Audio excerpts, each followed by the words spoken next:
m'appelle Stéphane Le Tourneau.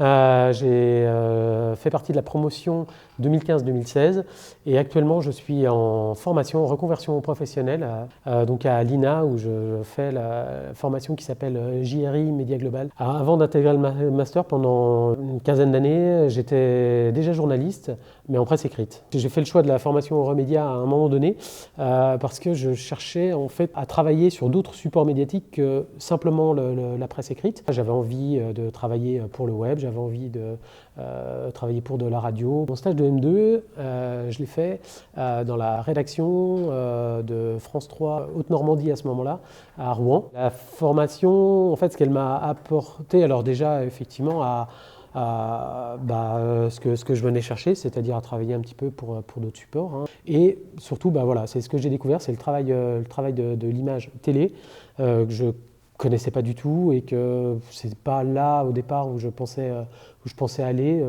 J'étais plutôt attiré par Internet et puis par la radio. Finalement, le fait d'avoir fait de l'image, ouais, j'ai découvert ça et j'ai vraiment beaucoup aimé ça.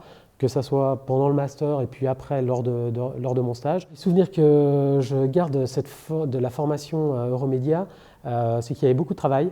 Après, c'était aussi très enrichissant parce que j'ai rencontré plein de gens, que ce soit au niveau des intervenants, mais aussi des étudiants avec des parcours très différents. Le conseil que je pourrais donner aux étudiants qui arrivent en M2, c'est déjà de s'accrocher parce qu'il y a beaucoup de travail, mais qu'après c'est aussi c'est un secteur aussi qui est très épanouissant, qu'il faut s'accrocher, y croire, que ça soit pendant les projets, dans la recherche de stage aussi, parce que ça c'est pas facile. Quand on aime ça, quand on a envie de faire ça, faut y aller à fond.